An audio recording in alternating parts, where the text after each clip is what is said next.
কি আজকে এত বেলা হতে চললো কিন্তু সবাই এখনো পর্যন্ত এলো না। এই সব হলো কুঁড়েমির লক্ষণ মহারাজ। আপনি একদিন যারা যারা দেরি করছে তাদের চাপকে দেবেন, তাহলেই সব হয়ে যাবে। আর বলবেন না মহারাজ, আজকে গিন্নি কাঁচা লঙ্কা দিয়ে কুচো চিংড়ির ঝালটা যা বানিয়েছিল না, খেতে খেতে দেরি হয়ে গেল। গোলগাপ্পি দেওয়ার আর জায়গা পাও না না? বিশ্বাস করুন, সত্যি খুব ভালো রান্না করেছিল গিন্নি, তাই আবার আরেক হাঁড়ি ভাত চড়াতে বললাম। আর সেটা খেয়ে আসতেই তো দেরি হয়ে গেল। আরো এক হাঁড়ি? মহারাজ কিছু মনে করবেন না, এই পাঠশালা বন্ধ করে সব গুছিয়ে তাপে এলাম। সুপ্রভাত মহারাজ। সুপ্রভাত মহারাজ। প্রভাত আজকে আর শুনেই। তোমরা সবাই এত কুঁড়ে হয়ে গেছো যে কি বলবো। মহারাজ, এই কুঁড়েমির আসল কারণ হচ্ছে চর্বি। কথায় আছে, যত বেশি চর্বি তত তাড়াতাড়ি মরবি। আপনি কি বলতে চাইছেন মন্ত্রী মশাই, যে আমি তাড়াতাড়ি মরে যাব আর আপনি মজা দেখবেন? ঠাকুর ঘরে কে, আমি তো কলা খাইনি ব্যাপার হয়ে গেল। গোপালের একদম মোক্ষম জায়গায় আঘাত লেগেছে, যাকে বলে ওই আঁতে ঘা। তুমি বেশি কথা বলো না বৈদ্য, ছুঁচ করে চালুনির বিচার। হ্যাঁ, বৈদ্য তো দেরি করেই এসেছে। আমার মনে হয় প্রত্যেককে এমন ভাবে প্রশিক্ষণ দেওয়া দরকার যাতে তারা একটু চনমনে হয়ে ওঠে। হ্যাঁ মহারাজ, তাহলে আগামীকাল থেকেই শুরু হোক ব্যায়াম আর অস্ত্র শিক্ষা। হ্যাঁ, কুঁড়ে থাকলে রাজ্যের কোনো বিপদ আপদেই সভাসদেরা কাজে আসবে না। ঠিক বলেছেন মহারাজ। তাহলে আর দেরি কেন, চলো সবাই এখনই আমরা মাঠে যাই। এই তো মহারাজ ভরপেট খেয়ে এলাম, এখনই মাঠে? ওসব অজুহাত দিয়ে লাভ নেই, চলো চলো চলো।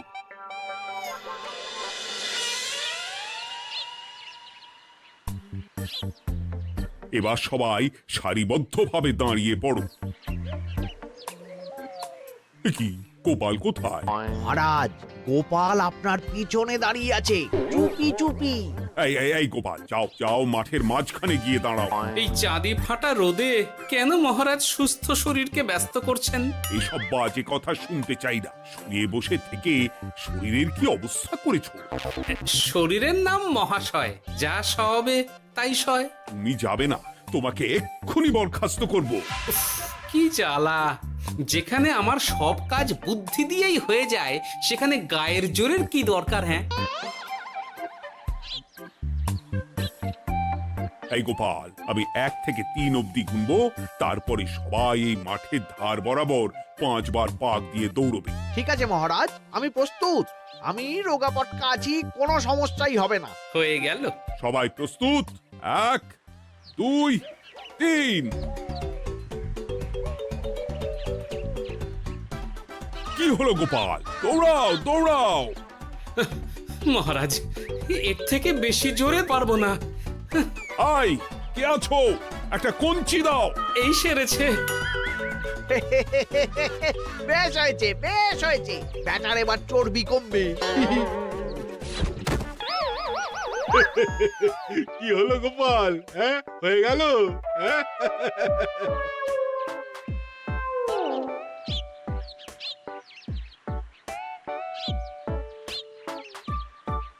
এই গুলটে, উঠি, আমাদের দাদু উল্টে গেছে। হ্যাঁ, তাই তো দেখছি। চল চল গিয়ে দেখি। উফ, চেহারার কি অবস্থা বানিয়েছো গোপাল, হ্যাঁ? এতটুকু দৌড়তে গেলেই চিটপটাং। তাড়িয়ে দিন মহারাজ, এরকম বেঢপ চেহারা সভাসদকে আমাদের দরকার নেই। না না, তা বললে হবে নাকি গোপাল? তুমি এক্ষুনি বাড়ি চলে যাও, কালকে আবার মাঠেই দেখা হবে। এই দাদু, বাড়ি চলো। ওরে বাবারে!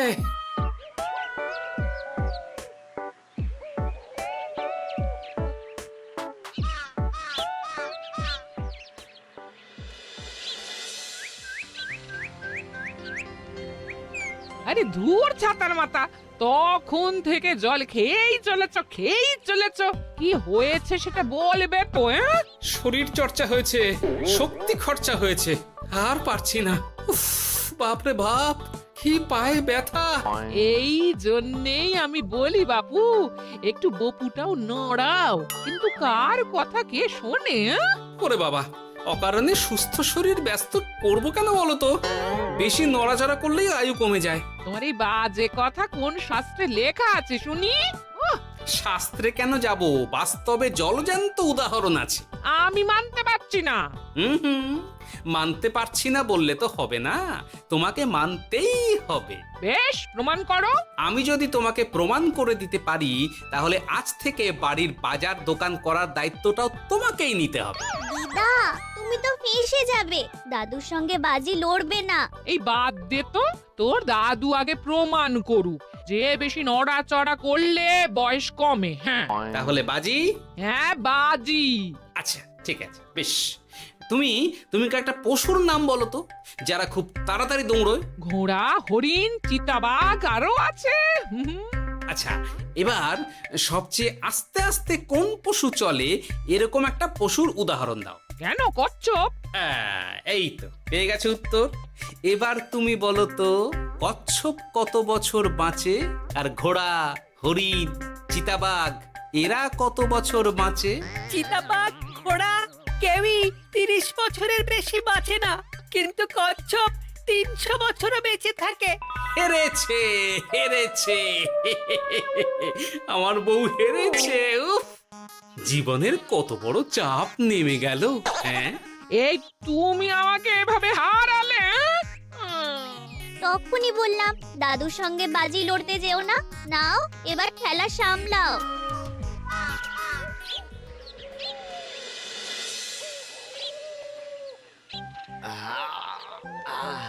আরো ভালো করে মালিশ কর। আজকে ছোটাছুটি করে পা দুটো বেশ ব্যথা ব্যথা করছে। কালকে তো আবার অন্য পরীক্ষা। আরে আমার হালকা চেহারা আছে, সব সামলে নেব। কালকে তো অস্ত্র চালনা হবে, কালকে আমি কাঁপিয়ে দেব। কাঁপাতে তো হবেই মন্ত্রী মশাই। আমরা আপনার শরীরে এমন ঘষা মাজা করে দেব না, মনে হবে আপনি না একটা জলযন্ত্র অস্ত্র, অস্ত্র চালনা করতে যাচ্ছে। বাস এই তো চাই। বাবারি, আস্তে আস্তে। আরে বাবা, আপনার তো ইস্পাতের শরীর, ভাঙবে তবু মচকাবে না। চিন্তা করছেন কেন? ভয় পাবেন না, ভয়কে জয় করতে হবে। আরে আরে আরে, তোরা আমার কথাটার সাথে করছিসটা কি? মানুষটা মরে যাবে তো। চিন্তা করো না গিন্নি। বাবা, ওরা বলেছে আমার ইস্পাতের শরীর, ভাঙবে তবু মচকাবে না। একবার এই বুড়ো বয়সে হাত পা ভাঙলে কি সামলাবে শুনি? মন্ত্রী মশাই, আমাদের বকশিসটা দিয়ে দিন, আমরা কেটে পড়ি।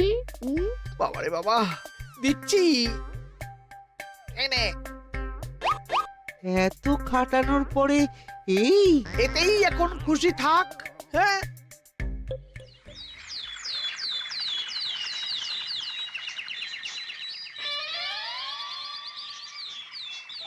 এবার তোমাদের সকলকে অস্ত্র শিক্ষা দেওয়া হবে। উফ, রোজ রোজ কি জ্বালাতনে পড়েছি, বাপরে বাপ।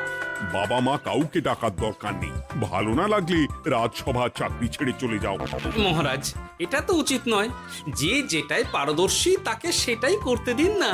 একটা বাঁদরকে যদি আপনি বলেন শিকার করে মাংস খেয়ে দেখা, সে কি পারবে মহারাজ? মহারাজ, গোপাল একটু বেশি কথা বলছে, ওকে আপনি বের করে দিন। আমি তোমার কথায় গলবো না গোপাল, তোমাদের সবাইকে এখন অস্ত্র শিক্ষা শিখতেই হবে। কর্তার ইচ্ছায় কর্ম, এখন তো আমার আর কিছুই বলার নেই। তাহলে আর দেরি কেন, তোমরা সবাই একটা করে ঢাল আর একটা করে তলোয়ার তুলে নাও। সেনাপতি, বলুন মহারাজ। তুমি সকলকে অস্ত্র শিক্ষা দেবে, তলোয়ার চালানো শেখাবে।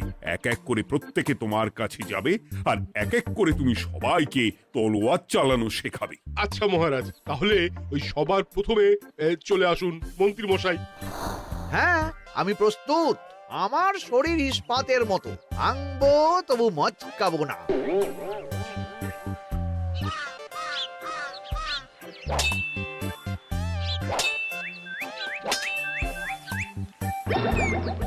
কি কেমন দিলাম?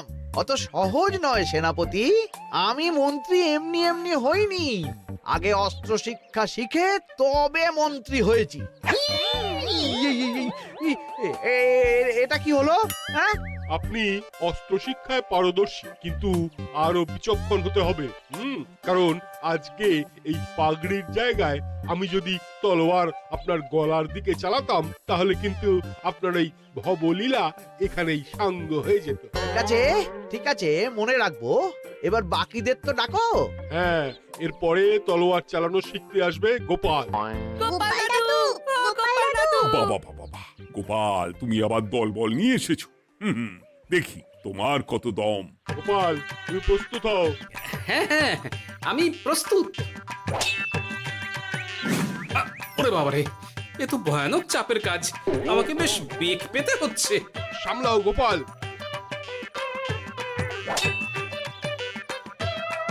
না, আমাকে অন্য রাস্তা দেখতে হবে। সেনাপতি, মহারাজের দিব্যি, তুমি আমার দিকে তলোয়ার ঢাল বাড়াবে না। এই এই, এটা কি হলো? সত্যি তো, এটা কি হলো? গেল গেল গেল গেল গেল গেল গেল, দুটিটা খুলে গেল গো। দেব নাকি এবার কুচ করে কেটে? জিতে গেছি, জিতে গেছি। এটা কি হলো? শত্রুপক্ষ কখনো কারো দিব্যি শুনবে না। আর সেনাপতি, তুমি কি ওখানে দাঁড়িয়ে দাঁড়িয়ে মজা দেখছো? আমি কি করব মহারাজ, গোপাল যে আপনার দিব্যি দিয়ে দিল। গোপাল বেটা খুব চালাক। তাহলে এখন উপায়? ওসব গোপাল তোমাকে বোকা বানাবার জন্য করেছে। তুমি ধুতি ঠিক করে আবার লড়াই চালিয়ে যাও। যথাজ্ঞা মহারাজ।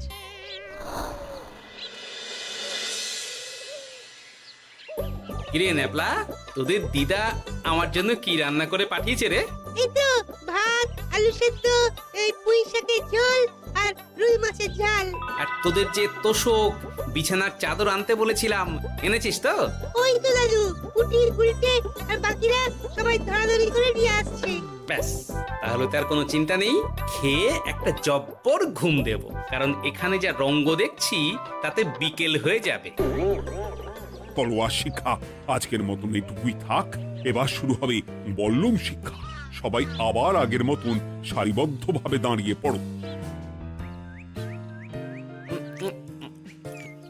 আহ, তোদের দিদা পুঁই শাকটা কিন্তু বেশ জব্বর বানিয়েছে। তোদের দিদার হাতের রান্নার কোনো তুলনাই নেই।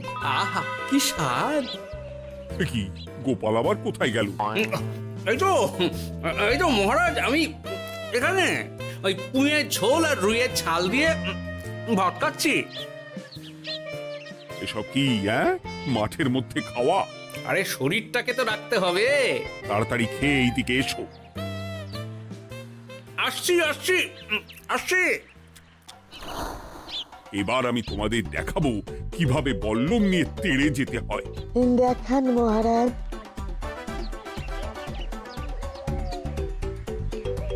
এ তো খুবই সোজা মহারাজ।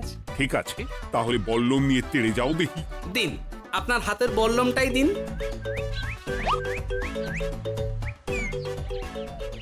আরে আরে, গোপাল তো মাঠ থেকেই চলে গেল। আমি ডেকে আনছি মহারাজ। আরে আরে, ও গোপাল, গোপাল, মহারাজ ডাকছেন। থামো থামো। মহারাজ বলেছেন বল্লম নিয়ে তেড়ে যেতে। তেড়ে গিয়ে আবার ফিরে আসতে তো উনি বলেননি। আরে, এ তো মহা মুশকিল। উনি এক্ষুনি তোমাকে মাঠে ফিরতে বললেন। সেটা আপনাকে বলতে পারে সেনাপতি, আমাকে তো বলেনি। আমি চললাম।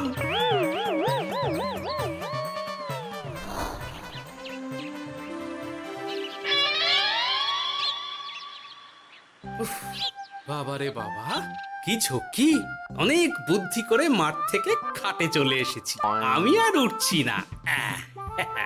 এ কি বলি, তোমাদের তো এখন অস্ত্র শিক্ষা নেওয়ার কথা। হ্যাঁ, তোমার বলা নেই, কোয়া নেই, অমনি বাড়ি চলে এলে। আরে বাবা, ওইসব অস্ত্র শিক্ষা মানেই সুস্থ শরীরকে ব্যস্ত করা। অসহ্য খাটনি, অযথা কষ্ট।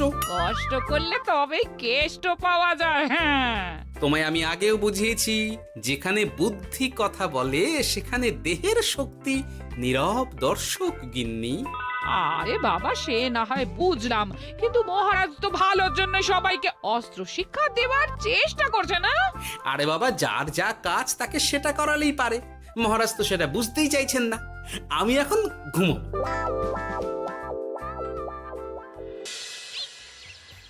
দরজা খোলো গোপাল, দরজা খোলো। গোপাল, গোপাল দরজা খোলো বলছি। ব্যাস হয়ে গেল, একটু শান্তিতে ঘুমাবো তার জো নেই। দরজা খোলো গোপাল। বলুন মহারাজ। তুমি কি পেয়েছোটা কি গোপাল? রাজসভায় দেরি করে আসবে, তারপর অস্ত্র শিক্ষার সময় ফাঁকি বাজি দেবে, এভাবে তো আর তোমাকে মনে হচ্ছে রাজসভায় রাখা যাবে না। মহারাজ, গোপাল তো মুখের কথার লোক নয়, ওকে তাড়িয়ে দিই। কেন মহারাজ, আমি কি এমন মহাপাপ করেছি যে আমাকে তাড়িয়ে দেবেন? এই যে আমার কথা শুনছো না, এটাই তোমার অপরাধ। অপরাধ নেবেন না মহারাজ। পণ্ডিতের দায়িত্ব পুজো করা, সভাকবির দায়িত্ব কবিতা বলা, সাহিত্য চর্চা করা, আর আমার দায়িত্ব হাসি মজা করে আপনার মন ভালো রাখা। কিন্তু আপনি আমাকে জোর করে যুদ্ধের ময়দানে ঠেলে দিতে চাইছেন। এটা আমার ইচ্ছে। আমিও তো মহারাজ ইচ্ছে করলেই অনেক কিছু করতে পারি। চোখ বন্ধ করে লক্ষ্য ভেদ করতে পারি, শুধু বুদ্ধি দিয়ে। আরে বাহ, এত বড় কথা! তাহলে মহারাজ, ওকে বলুন পরীক্ষা দিতে। কি পরীক্ষা? আমি একটা ঘরে বর্ম পরে দাঁড়িয়ে থাকবো। তোমার হাতে অস্ত্র দেব, আমার মাথায় একটা আপেল থাকতে হবে, আর তুমি কিভাবে আমার মাথা থেকে ওই আপেল ফেলতে পারো দেখবো। এ তো খুবই সোজা। কি গোপাল, তাহলে লড়বে নাকি বাজি? হ্যাঁ, লড়তে রাজি আছি। তাহলে আজ রাতেই হয়ে যাক পরীক্ষা। যদি এই পরীক্ষায় উতরে গেলে তো ভালো, নইলে তোমার চাকরিটা গেল। গোপাল, তুমি পারবে তো? সে দেখাই যাবে। আজ রাতে তাহলে রাজবাড়িতে দেখা হচ্ছে।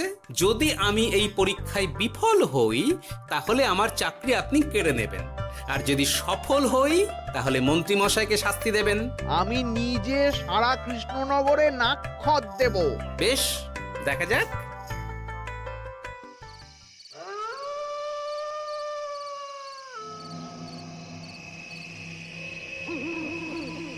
কি মন্ত্রীমশাই, ব্যবস্থা সব ঠিকঠাক হয়েছে তো? হ্যাঁ, এবার শুধু গোপালের পরীক্ষার পালা। আমি তাহলে বাইরে গেলাম, গোপালকে পাঠিয়ে দিচ্ছি।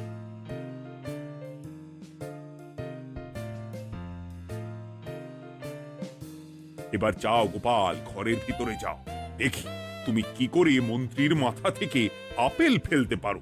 আপনি তো শুধু আমার চোখ ঢেকেছেন, আমার নাক, মুখ, কানও ঢেকে দিন, যাতে ঘ্রাণেন্দ্রিয়, শ্রবণেন্দ্রিয়েরও সাহায্য না নিতে পারি। বেশ, তাহলে তাই হোক। আই, কে আছো? গোপালের মুখ, নাক আর কান ঢাকো। যথা আজ্ঞা মহারাজ। একটু একটু মোটা কাপড় দিয়ে নাক মুখ ঢাকো, হ্যাঁ, যাতে সেভাবে আপেলের গন্ধ না পাই। বেশ বেশ।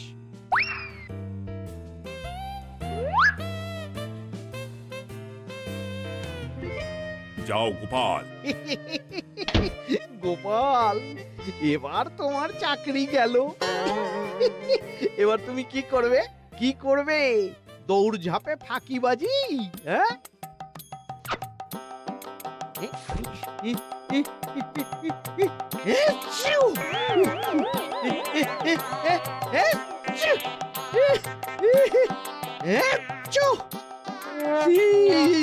গেল গেল গেল গেল গেল, আপেল পড়ে গেল। আপেল পড়ে গেল?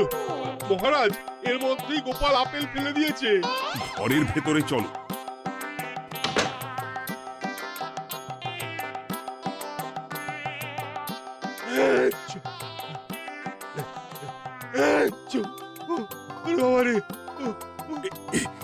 কি ওরে বাবারে বাবা, কি ঝাঁজ! ওরে বাবারে বাবা। কি মহারাজ, দেখলেন তো গোপালের চমক? অস্ত্র ছাড়াই আপেল ফেলে দিলাম। কি, এটা তো তুমি নীতি বিরুদ্ধ কাজ করেছো। সারা ঘরে নস্যি ছড়িয়ে দিয়েছো। মহারাজ, হাঁটতে গিয়ে আপেল পড়ে গেছে। এবার সারা কৃষ্ণনগরে নাক্ষত দিতে হবে। সত্যি সত্যি গোপাল, বুদ্ধি তো তোমার জুড়ি মেলা আভার। আমার নাম গোপাল ভাঁড়। একটা কথা মনে রাখবেন, কেউটে সাপের লেজে পা দেবেন না, আর গোপালের কাজে বাধা দেবেন না। যে কাজ বুদ্ধি দিয়ে করা যায় তার কাছে শক্তি ছোট্ট শিশু মাত্র। সত্যি গোপাল, আজ তুমি সেটাই প্রমাণ করে দিলে। আর আজ থেকে তোমাকে তোমার ইচ্ছার বিরুদ্ধে খাটাবো না। তুমি খাও দাও, ভুড়ি বানাও। যার যা কাজ সে তাই করবে। যেমন এখন মন্ত্রী মশাই নাক্ষত দেবেন। হ্যাঁ,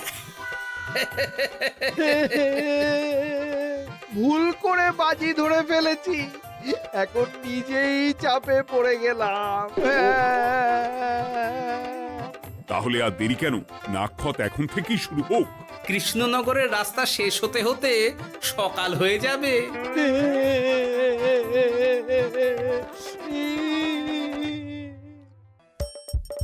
হাসির রাজা, জ্ঞানের রাজা, রসিক রাজা।